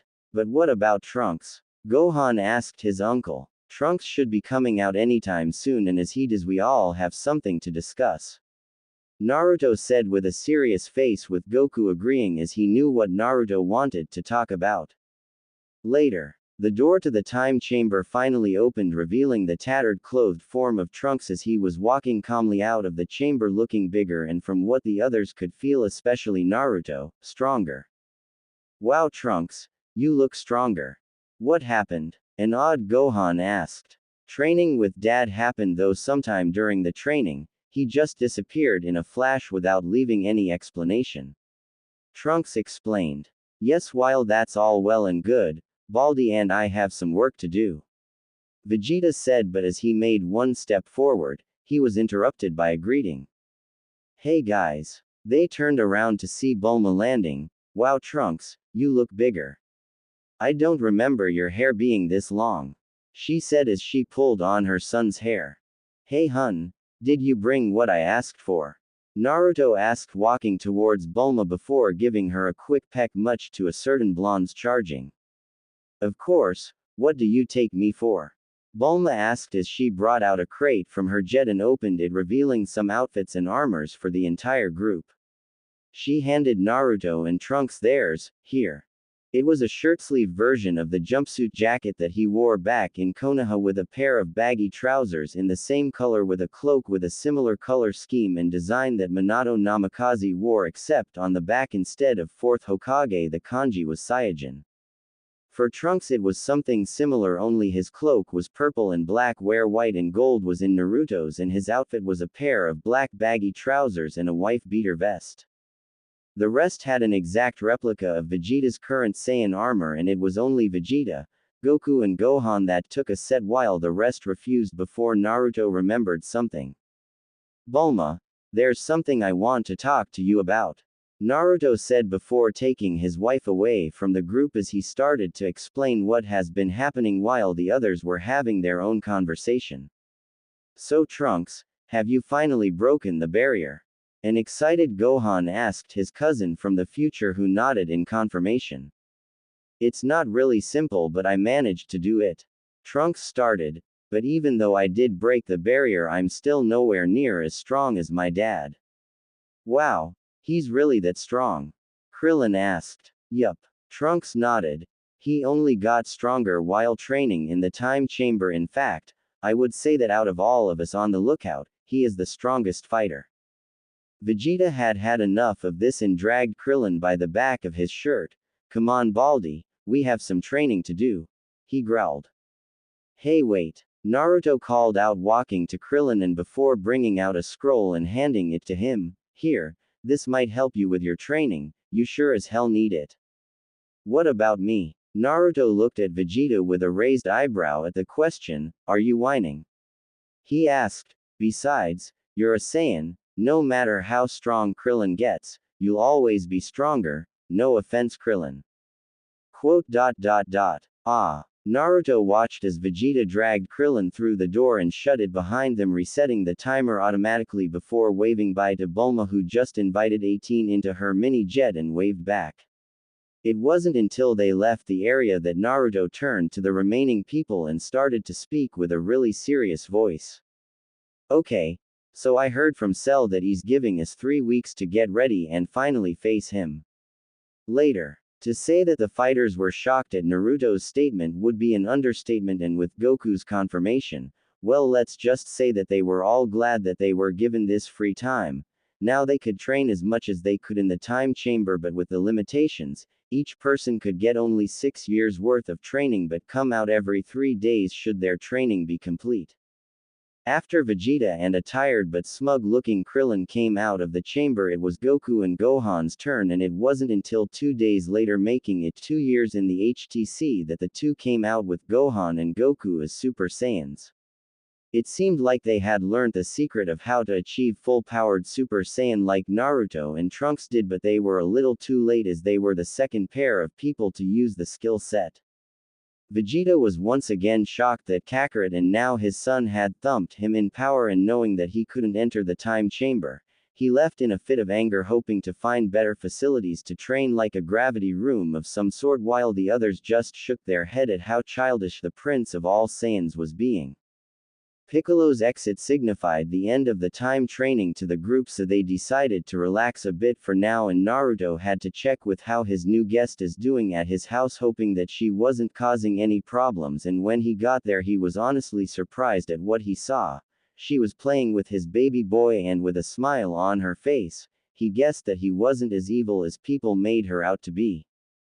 Maybe just misguided, so when he walked over to pick his son up, he was amused with the way she was startled and by the blush she tried to hide. From then, 18 was welcomed into the family reluctantly by Naruto, but after the warmness he felt when Kuma introduced himself to her, he decided to fully welcome her, so they had a big dinner and they talked about her past before she was captured by Jero. After hearing a very short, depressing summary of her tale, Naruto made sure that he would be the one to finally get rid of Cell for all what he has done, but not before letting everybody have their own fair share of his flesh, something that touched 18 even more. If he wasn't married, she would have jumped him then and there, not minding that there are people around, and she was clearly surprised of herself as this side of her came into play. All was well with the briefs for now. As for Goku and his family, Goku and Gohan decided to spend their days as Super Saiyans, similar to what Naruto and Trunks did. They even had a small adventure while doing that and got to spend time with Krillin and Marin, and they had to admit, they really do look good together. Chi-Chi, even though was upset at Goku, decided to give him a break. Besides, she started to learn about medicine from Tsunade should anything like what happened to Goku repeat. Tsunade herself was somewhat shocked that Naruto was already married with 2 children, and the third she saw was a future version of the second-born son, and to say she was confused would be an understatement, but hey, She came from a time where pedophile freaks brought back the dead to use against their loved ones, so the surprise didn't last. One thing that did piss her off was the character that was Vegeta. He acted like every bit of a certain Uchiha she knew, and she would be damned if she let something like that incident happen again. So with difficulty, she decided to befriend the so-called Saiyan prince, much to the shock of everyone present. Vegeta himself was shocked when she offered to be his friend. Sure, he did see potential in her and she had the knowledge and skills to back it up. Yes, he knew that she was the one that healed Kakarot. What do you take him for? But he isn't one to show affections, as they are pointless to him. But he did notice something though, something that would require looking into later, but he still wasn't going to easily accept their friends. He was the prince of all Saiyans, he didn't need any friends. Speaking of Saiyans, he was highly upset when it was declared that that pathetic twin of Kakarot was the strongest warrior around them under Cell. And yes, he knew how strong his common enemy was, and it was something that pissed him up. He was supposed to be the strong one, he was supposed to be the one people depend on. And he was going to make sure that was coming to P, and with that renewed determination, he trained vigorously in the time chamber, leaving the bald midget to his devices, though he did wonder about the scroll that was given to him, Krillin, and when he came out of the chamber, he was proud to call himself the prince because he was sure that his position had finally been reinstated as the strongest Saiyan on Earth, because he was able to break through the barriers twice. Unknown to him though, Naruto, Goku, and Trunks had all broken the barriers as well. In fact, they each along with Gohan found a way to perfect the Super Saiyan transformation, but Vegeta didn't know that. In fact, he didn't see the need for that. All he knew is that he had the power and he was going to use it on Cell, but even he knew that Cell was on another level, so he, like the rest though in a different way, decided to use the 3 weeks to train. Maybe train in a gravity chamber of some sorts, but he needed to find someone with the brilliance to build one, and he knew that he couldn't rely on that bitch of a wife the Uzumaki has. All was okay with Vegeta for now. Little did any of the fighters know that somewhere deep in space, a lone Saiyan warrior with just destroyed a star with a smile on his face, followed by an insane laughter with only one thing in mind. Kakarot. King Kai looked up in shock at what he just witnessed. It was the destruction of the South Galaxy at the hands of the most powerful threat in the universe, a Saiyan. Everything, living and non-living, completely destroyed. Oh no, it's all gone. King Kai thought with a frown, what a truly terrifying power he has. Ooh, Bubbles, the Kai's resident chimpanzee, danced as he felt the terrible power as well. What a strange little monkey. I know, Bubbles, King Kai nodded in response before he looked towards the direction Earth was in. If nothing isn't done soon, I'm afraid that we will perish alongside that galaxy. Meanwhile, sitting in a meditative pose with his tail wrapped around his waist, the new and improved Cell opened his eyes and looked to the sky, feeling the energy approaching. Whatever is approaching this region of space must be truly terrifying in power, he thought, and then he smirked moments later as he felt the excitement course through his Saiyan veins. Well, fighters, let's see how you will all handle this threat, he said with a chuckle. After all, it wouldn't do to have weaklings in the tournament I have planned. He cackled manically into the sky at the thought that someone might be stronger than him. What utter rubbish. With our resident Saiyans, Goku and Naruto were forced by Chi-Chi to follow her to an important interview that could mean the enrollment of both Gohan and Kuma into prestigious school, ignoring the fact that both boys are well beyond any students their age and higher because of who their respective father was. Naruto was wearing a straight black and white suit while Goku was fussing with the collar of his gray and white suit, knowing just how uncomfortable it is on him right now. This is a parent interview session, Chi-Chi said to Goku. Remember, we're being tested to see if we can provide a healthy educational environment for our son. But Gohan, Bulma and everyone else went out to the country to have a picnic. Goku whined. Don't forget that I'm standing right behind you, bro. Naruto said with his hands crossed over his chest. I don't know if I should be sacred or impressed at how Chi-Chi talked me into this. This could also be a big opportunity for Kuma, and I am not going to let any children of mine grow up uneducated. A frustrated Chi-Chi said, looking at her brother-in-law. But Kurama is my kid. Naruto said before he flinched backwards at the look Chi-Chi was giving him before waving his hand in surrender and side-looking to the roof, moving forward with the line, I wonder how Bulma and the rest are doing. Meanwhile, West City Park, a very beautiful park filled with activities that get its visitors excited, especially at this lovely season of spring. Everyone around were having fun in their own way, like different children playing with a new action figure that just came out and some friends having overall a great social time with their peers. All in all, it was a cesspool of activities. The families of the Saiyan brothers were having the most fun of all, with Tsunade in a drinking contest with no one, while Roshi was busy entertaining the group with some of his crazy talents. Even 18 smiled every once in a while, though she couldn't help but miss her brother that was absorbed by that monster named Cell. Krillin was on a crate singing in a microphone with Marin clapping in excitement at hearing him sing. At least she was the only one doing that, while the others were trying to shield their ears from the awful noise. Baby Trunks was crying because of that, and Kuma just grabbed a set of headphones seemingly out of nowhere and placed them over his head, much to the jealousy of some people, and it was as if their prayers were answered when an egg-shaped S landed very close to them. The hatch of the S opened, releasing a battalion of soldiers that had the fighters of the group on guard but watched on in surprise and a sense of foreboding as they headed straight for Vegeta of all people. Sire. A soldier called out to Vegeta as they all got to their knees in a bow before the Saiyan prince. At long last, we found you, Prince Vegeta. A man said to Vegeta, who immediately noticed the tail on his person, and by the way he was referred to he connected the dots and came to a conclusion. You're a Saiyan, aren't you? He asked the unknown man. Yes, I am Paragus, he introduced, to the shock of the remaining people around them, not knowing that there were actually more Saiyans alive. And you're on this planet, why? Vegeta asked with a raised eyebrow. Paragus, who was currently on his knee bowing to the prince, explained his reasons for his arrival. I've come to ask you to be the king of your new planet, he started. Its name is New Vegeta, in your honor. What? A new planet, Vegeta? Vegeta was starting to get suspicious with this farce. Yes, my lord, and at long last we can show the entire universe the strength. Paragus paused for a dramatic effect before he stood up and spread his arms wide. The strength of the Saiyan warriors. And with you as our leader, we will build an unstoppable empire. Hail Vegeta! The gathered troops hailed, making the prince smirk at the respect he was finally receiving. While this was going on, the others were having their own discussion. So the prince of a new planet, huh? Tsunade asked as she was looking at the bottom of the wine bottle she was drinking, seeing if there was any left.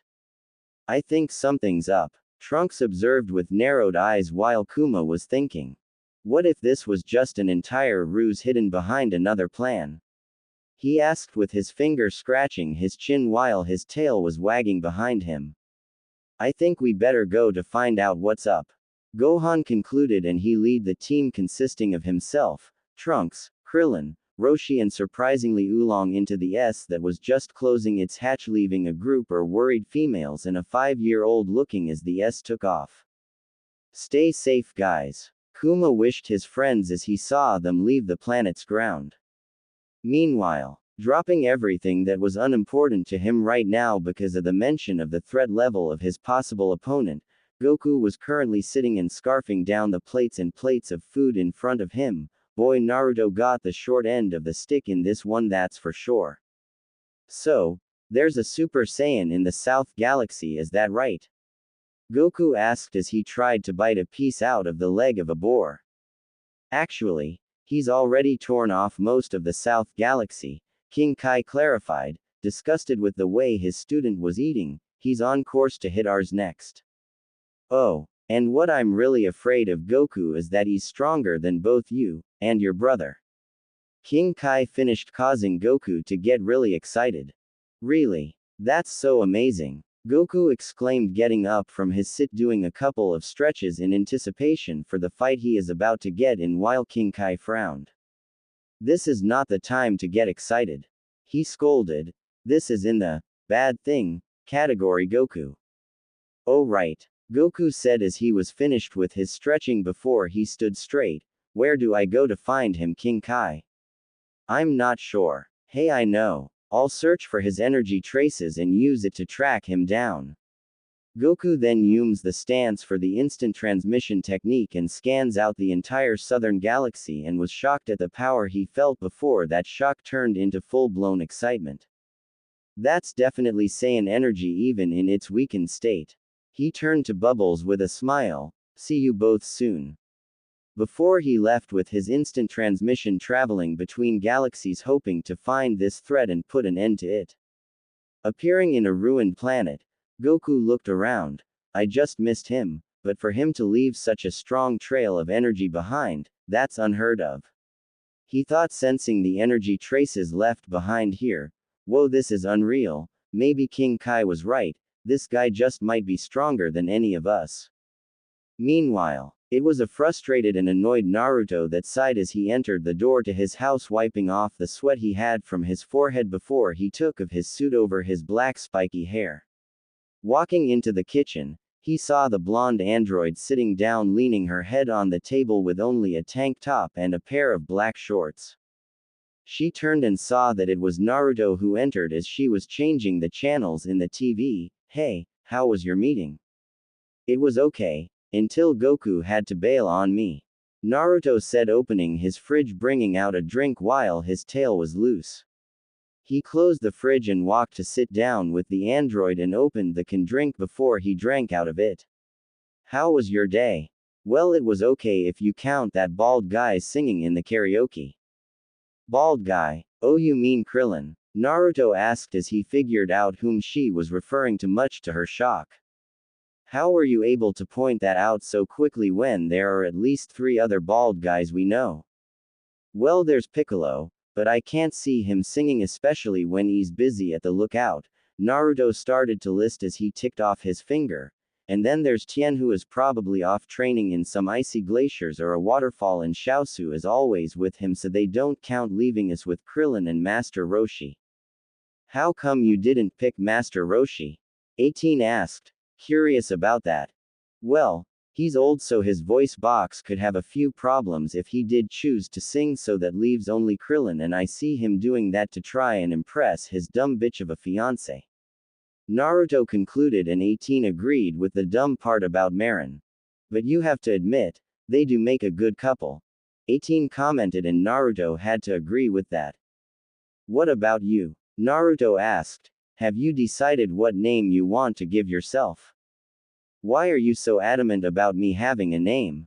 Well, you were once a human before you were kidnapped by Jero, who wiped out any memory of your parents and other important things, Naruto explained. You're having a new chance in life since your capture, and the first step to move on from what the doctor did to you is give you a name, because being called 18 all the time reminds you of all the terrible things you had to endure as the doctor was operating on you. 18 remained silent and was touched by what Naruto said to her, and she knew that her feelings for the blonde only increased after he said this. She then sighed before smiling slightly at him. All right, she said, what did you have in mind? Well, meanwhile, the egg-shaped S that had landed on Earth was now on the new planet Vegeta, as it now was called, with one of its moon orbiting it even though it's daylight. The fighters went exploring while Vegeta was being introduced to the other soldiers on the planet and to the mysterious glum-looking Saiyan, Broly, who was later found out to be the son of the Saiyan Paragus. With the threat of the legendary Super Saiyan explained to the prince, Vegeta found it in himself to find this threat and get rid of it, mainly because of the challenge it would bring him, so he had left the planet with Paragus in order to find that monster, according to Paragus. With Krillin and the others, Krillin, Trunks and Gohan were still exploring the planet as they noticed that the sun had already started to go down, but much to their disappointment. But luckily, it was then that Krillin also noticed something a few feet away from them on the ground. I see activity down there. Krillin said as he pointed to where he made the observation, and the other two flew in to see what Krillin was talking about and saw that he was right. It looks like they're harnessing some kind of energy from underground. Why would they need to do that? Gohan asked. So that they can send it to the palace, because that's the only place that I saw plants growing. Krillin said, but then he saw that one of the workers looked like he could use some help as he dropped a probably heavy item on the ground.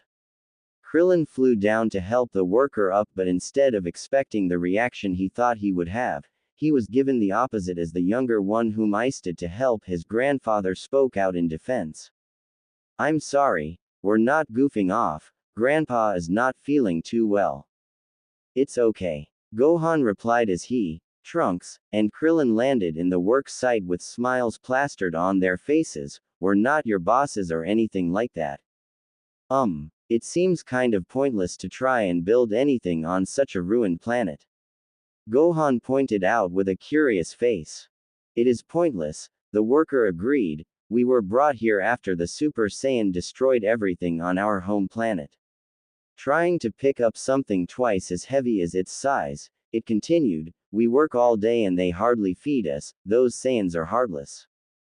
A soldier slid down the slope and spotted the lazy worker and WPED out his W and started to WPING the worker. Get back to work, he ordered the soldier between Ws, making the worker cry in pain at the leather meeting its skin. The elder worker moved in to help his grandchild, but then the soldier saw this as insubordination and proceeded to try and attack the two of them, with the key word being try. Gohan growled and flew to the soldier, punching him in the gut, sending him away from the defenseless workers. Leave them alone, you have no right to treat them like that. The downed soldier hit a wall before he brought out his whistle and called for backup with one blow into it, signaling them to his location. The soldiers, hearing their ally call for help, ran as fast as they could to investigate, and when they arrived, they saw that it was the tourists that were causing trouble among their workstations. Thinking that the little boy was defenseless against an entire unit of soldiers, the injured soldier chuckled in victory, and it was then Krillin walked and shook his head in disappointment. Tisk, tisk, tisk, Krillin wagged his finger in a no motion before he smirked. If I were one of you guys, I wouldn't think about messing with us. Feeling extra confident, especially considering he mastered that scroll Naruto lent him, Krillin started to make several punching motions on the air with an intimidating look that sent the unit scrambling away in fear. That's right, you're no match for punch. Krillin accidentally punched the face of his best friend that mysteriously appeared out of nowhere, sending Goku straight to the ground on his from the unsuspecting hit to his face. I, Goku screamed in pain as he held his cheek that was punched by Krillin. Goku, what are you doing here? Krillin asked. I'm not sure really, Goku said, confused. I was just following a Saiyan's energy, but what are you guys doing here? Vegeta was asked to destroy this legendary Super Saiyan and we had some extra flyer miles to spend. Krillin said with his hands crossed over his chest. Really? Goku asked, still confused about the situation. I guessed King Kai must have spoken to him as well. How good of you to come, Kakarot, or as you now prefer to be called, Goku. Paragus said as he saw Goku in one of their work sites. It was probably his presence that sacred the soldiers away. Where is Sub? Sub, your twin. Oh, you mean Naruto. He's at home with Bulma and the others. Goku answered, much to Paragus' disappointment. Besides, that name that you called me is only known by Saiyans, so unless you are one, I don't see how you came about it. Wow. Since when was Goku this smart? Krillin whispered to Gohan, who shrugged. Dad has his moments, I guess. Brilliant deduction, and from your appearance you must be Bardock's son. Who? Krillin asked in confusion. I'm guessing Goku's Saiyan parent. Trunks concluded. Come to think of it, how come we know nothing of him? Krillin asked in a moment of stupidity. Now would our guests care to have some dinner? Paragus asked, ignoring the fact that the others spoke not moments ago. Goku, who was serious a minute ago, turned cheerful at the sound of food and was excited. Are you kidding? That sounds fantastic. Dining hall. Take your time, Paragus said as he turned away from the dining table with food all over it, even though he was tempted to have even a little bit. Call if you need anything. Well, it's not Paragus, Goku said as he was thinking of whom that Super Saiyan was before he had a thoughtful look on his face. If I were that Super Saiyan, where will I be right now? Hey, I'm going to be all over your food if you don't eat. Oolong threatened. No way, I'm starving here. Minutes later. So it was Paragus who blew up your planet. Trunks deducted. It wasn't Paragus. One of the now free and hungry workers said with his mouth full. He was bigger and stronger and scarier. It couldn't be Brawly, that guy's a toothpick. Trunks continued, maybe Paragus is telling the truth. If the legendary Super Saiyan exists, we might have a lot of trouble on our hands. On Earth, on the lookout with his 5-year-old son, Naruto was going through motions Kuma ended up mimicking perfectly. Currently, both Naruto and Kuma were shirtless, wearing only a pair of black martial arts GI trousers with each of their tail wrapped around the waist. Alright, that's enough, Kuma. Naruto said to his sweaty son, who stopped what he was doing before finding a place to seat inside Korin's tower where they were currently in. Naruto went to retrieve some senzu beans, promising Korin that he would replace it with the ones he had growing in the pot of his living room. Why no one else thought to grow these things in a different location just in case something happened was beyond him, before handing it to Kuma, who gratefully took it and waited for the bean to work its magic before sighing in relief. Not bad, son. Naruto complimented his son's progress. You're already stronger than I was at your age. Thanks, Dad. Kuma swelled up at the praise by his father before he held his finger in thought. Though I wonder why you are here instead of where Gohan, Krillin, Trunks, Vegeta and Goku are. Huh? Naruto raised an eyebrow, confused at the question. I know that Goku bailed out on Chi-Chi in the morning, but I didn't know that the others left somewhere too. Wait, so you don't know about the S that landed on West City Park and the guy that came to pick up Vegeta, taking him to a new planet to be their king? Back up, Naruto said, waving his hands at his son. AS landed at Central Park and its pilot asked Vegeta to follow him to a new planet to be a king. As if his ego needs more inflating. Yup. I'm surprised you didn't know about it. Kuma said. I'm surprised Bulma and Ayumu kept this from me. Ayumu. Oh, didn't you know? 18 has a new name. Naruto told his son with pride. Ayumu Uzumaki. So what, she's now like an aunt to me? Yup. Nice name. Walking your own way. Kuma translated the name with an approving look. I like it. Glad you do. Naruto said before he got up and went to the window of Korin's tower. Now, let's go home and take a bath. New Vegeta aka New Planet Plant. After a tiring day, Goku and his friends decide to take a nap in the quarters provided to them by their host, but unfortunately for Goku, his nap would be interrupted by the break-in of Brawly, the Saiyan son of Paragus, who was currently in primal rage, wanting to unleash it on a victim he found worthy. Raw AGHHH. Goku was snapped awake by the scream of the Saiyan and the break into his room, never mind the power level he felt. He jumped out of his bed in time as Brawly smashed it in half before he threw it on the other occupants of the room, chasing Goku, who just flew backwards out of the window and into the narrow walls below. Brawly, what are you doing? Goku demanded, but Brawly was too blinded by his rage to even hear the question, let alone respond with an answer relating to it. Goku deflected a punch sent his way by the Saiyan and back-flipped, kicking him on the face as they flew through buildings, while Brawly retaliated by throwing green ki blasts at him, something Goku avoided. Not relenting one bit, Brawly threw blasts upon blasts at Goku, with each one more powerful than the last, and it was something that Goku was beginning to find frustrating. Deflecting one final ki blast back to its owner, Goku watched as Brawly was sent flying away from him, and he proceeded to follow so he could put an end to this nonsense, but as he reached Brawly he saw the Saiyan floating over the water, charging up his energy, something that made Goku flinch in shock at the familiarity of Dai Kakarot. Broly simply said, and he charged at Goku on the air, but Goku just gave him a roundhouse kick to the face that caused blood to leak from Broly's mouth, something that Broly licked off much to the disgust of Goku, but he was surprised when the kick didn't faze his opponent. In fact, everything he had thrown on Broly never even made him flinch even once.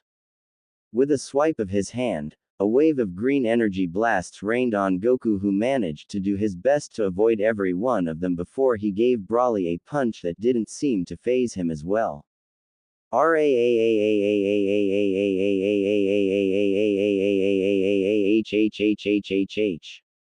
Broly charged up his energy again, and Goku suddenly remembered what he had been pondering before.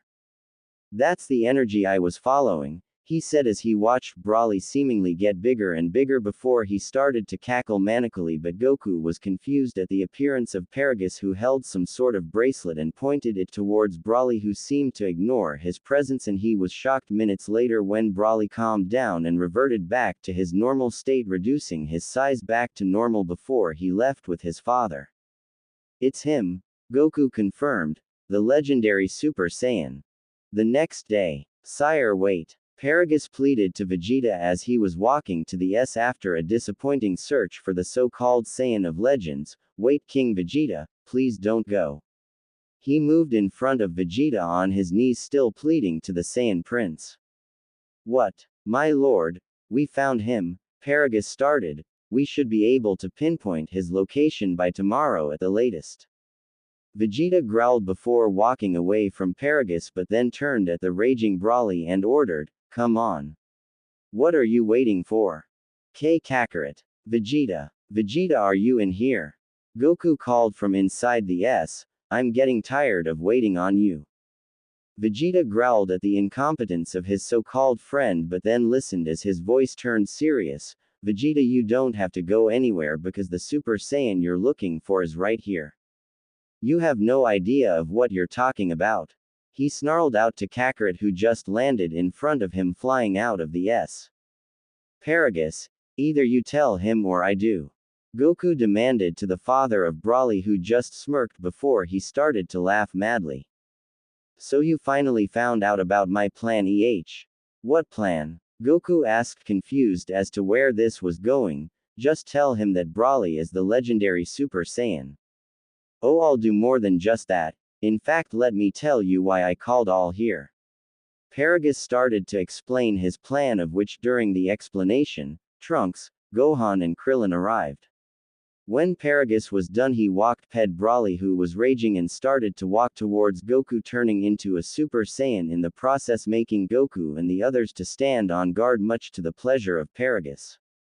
"No, I don't think so. This Saiyan is mine," Vegeta said with a sneer on his face before he flew up, turned Super Saiyan and fired a big bang attack to Broly's back.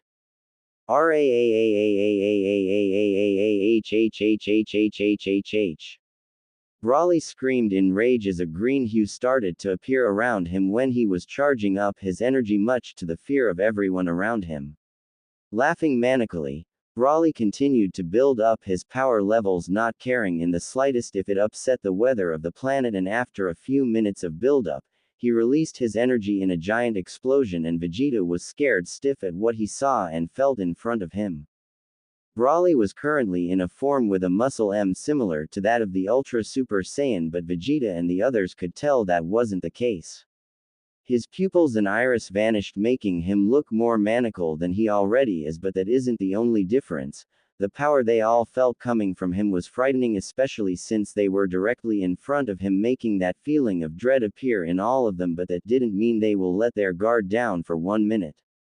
"You Kakarot, I choose you to be the first of my victims," Broly said, pointing to Goku with a sneer on his face. "No you don't," Gohan warned, jumping in front of his dad, who was inwardly shivering in fear at the amount of power he felt from Broly, but on the outside he had a serious look on his face. "Rog." Broly's battle cry was all the warning that Goku received before he pushed Gohan away from his front and took the hit sent this way, instead sending Goku flying backwards with Gohan following after his dad. Broly saw this and appeared in front of Gohan and exploded a ki blast right at his face, sending the teenager falling down to the earth below him, and as Goku saw this he tried to save his son, but Broly was too fast and appeared in front of him, making the earth-raised Saiyan growl in frustration. Trunks of course saw this and flew and attacked Broly with a spiral wave to the back, only for it not to phase him at all. Trunks looked on in shock and didn't have time to dodge when Broly clotheslined him, sending him crashing into the plateau below them. Goku saw this and transformed into a full-powered Super Saiyan before charging the monster and attacking him with a sequence of punches and kicks that were all avoided before he just dominated Goku with 2 simple punches and a kick. Gohan came to try and save his father, already transformed, but Broly grabbed the Saiyan hybrid's face and dragged it along the rocky ground below them before throwing him away, sending a volley of green blasts at him. Resentaho. Spiral Cannon. Trunks appeared in front of Broly with a blue spiral sphere in his hand and launched it on the face of the legendary Super Saiyan, who just stood there and took it with a smirk, and Trunks though panted as he launched his attack, hoping that it would damage him because it was one of his father's signature attacks. Did you all think that Trunks won't learn any of Naruto's move? Blasphemy. And was shaking as Broly stood in front of him perfectly unharmed with that smug smirk on his face. Kamehameha. Turtle Destruction Wave. Goku launched a super Kamehameha at Broly's back, seeing as he was distracted, hoping that it would at least do some damage, but like Trunks' attack, it didn't even phase him. Broly grabbed the heads of the 2 Super Saiyans in front and behind him at the same time and squeezed them, trying to crack open the skull before he spun around and threw them away from him as if they were boring him completely, and he was right, they were, so he went to do what he does best, destroy and have fun doing it. Vegeta watched in shock and fear at how easily Broly was dominating the Goku and the others, ignoring the gloating of Paragus beside him. He knew that there was no chance in winning this match, so what was the point of fighting? Meanwhile, Trunks, Gohan and Goku all stood in front of Broly, who still had that smirk on his face as he spoke. Do you think 3 against 1 will do any good? Broly taunted. Do you think you have the power to stand against me? Broly, you surprised me, so I'll say that you won the first round. Goku then cracked his neck and got ready, but now it's time for round 2. Broly made 2 steps forward before he rushed at the 3 standing in front of him, causing them to scatter, so he made a new plan and went for them one at a time, starting with Trunks by appearing behind him and giving him a bear hug from behind, then ending it with a German suplex. He moved from Trunks and clotheslined Gohan, or at least he would have had Goku not appeared in his front, taking the hit meant for him, sending him away from Broly before he looked back to Gohan with a smirk. Kakarot, how much do you love your son? Broly asked the slowly recovering Goku, who got up and appeared in front of Gohan using instant transmission, pushed him, Gohan behind him, Goku, while ordering. Gohan, leave. But Dad, his son tried to protest. Now, Gohan took flight to try and find where Krillin and the others were, while Goku and Broly charged at each other, trapping themselves in a grappling hold, with Broly winning eventually. He lifted Goku and threw him to the sky with a swift kick to the gut, causing Goku to scream in pain, and with that done, Broly flew to Gohan, who was flying away from him, before appearing at the hybrid's side, grabbing his head and then dragging it across the wall beside them before he threw the teen away from him and flew after said teen, throwing a ki blast at him, knocking him out. Gohan, Goku and Trunks flew to try and save Gohan, but Broly appeared in their fronts and clotheslined them at the same time before dragging their body along the ground and smashing Goku along a support beam, knocking the Super Saiyan out of him, and proceed to smash Trunks against a trailway followed by the wall behind, knocking him out completely. Goku released the air bubble he had trapped in him before turning back into SSJ and spring back up straight from the ground and looked around. Gohan, he shouted in fear at spotting him hanging from a building, knocked out completely. He tried to save his son, but Broly appeared in front of him, charging a green ki blast. Die Kakarot, he simply said before launching it at him, Eraser Cannon. Broly panted, seeing the down body of Goku, getting stronger, yes, much stronger. He growled and floated up to the sky, creating a green barrier of energy around him before it started to launch barrages upon barrages of green ki blasts everywhere on the planet. He panted a bit before looking down at Goku and chuckled with an insane look on his face. "What's the problem, Kakarot? Have you given up?" he asked before turning to Gohan. "Then you can say goodbye to your son." Creating an eraser cannon on his hand, Broly launched it at the unconscious body of Gohan, but it was deflected by a yellow ki blast. He growled and turned to see who dared interrupt his killing time. Standing on a pole back to back with each of their robes bellowing in the wind were Naruto Uzumaki and the unnamed Namekian, who preferred to be now referred to as Piccolo, each looking at Broly with a glare on their faces. "Simple annoyances," Broly said to them. "You usually pick on the children first." Piccolo asked Broly before he floated to help Gohan out, while Naruto remained on the pole simply looking at the Saiyan with a glare. Broly's eyes widened a bit when Naruto disappeared from there with a flash before appearing in front of him, giving him a hard blow to the gut with a snarl. "That one's for my son." Broly smirked at the pathetic attempt to injure him. "Then you simply don't love him enough," he said before he grabbed Naruto on the waist, giving him a pile driver that was meant to knock him out. Naruto got up from the crater he created and transformed into his full-power Super Saiyan and started to fight Broly like the others did, while Piccolo was healing the knocked-out fighters. "Gohan, wake up," Piccolo pleaded as he fed Gohan the Senzu Bean. "Eat." "Piccolo," Gohan mumbled as he saw the Namekian's smiling face before he was excited. "Piccolo, you're here." "Ga, now that hit the spot," Goku said as he swallowed the senzu from Piccolo. "I'd been dead if you hadn't shown up, but how in the world did you know that we were here?" "I heard you and King Kai," Piccolo explained. "I couldn't help but listen in, and with these ears I could hear anything in the entire universe, and also." Piccolo and Goku looked to see Broly and Naruto fighting, with Broly dominating Naruto as he was doing with the other fighters. "We could feel his power all the way from the lookout. It's the type that gives you chills because you've never felt anything like it before. You're not just fighting a Saiyan, you're fighting a monster."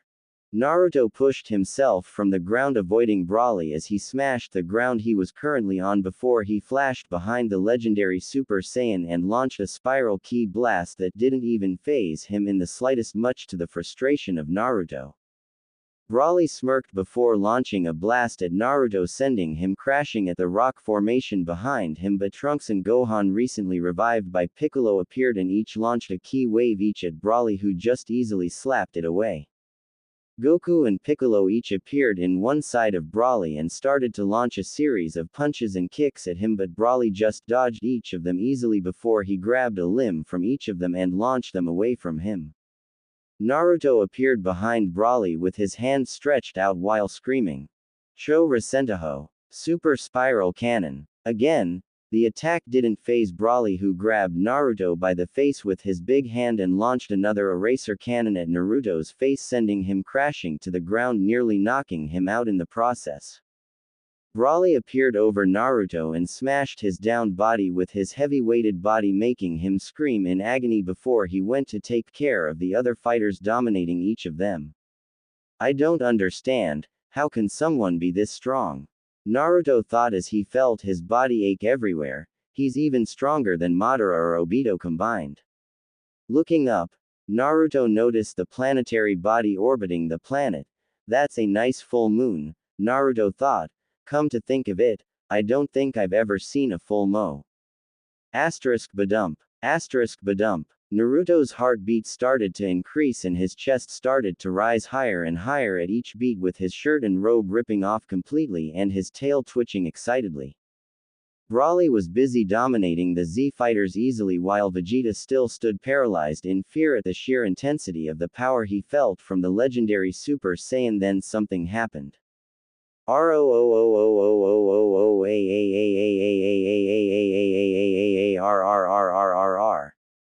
Broly froze as he felt the explosion of power and heard the roar that followed, and as he turned to see where it originated from, he was stunned to see a giant ape beating its chest in pure primal rage. But then another thing happened. its brown fur started to turn gold and the power of the ape grew and grew as it roared.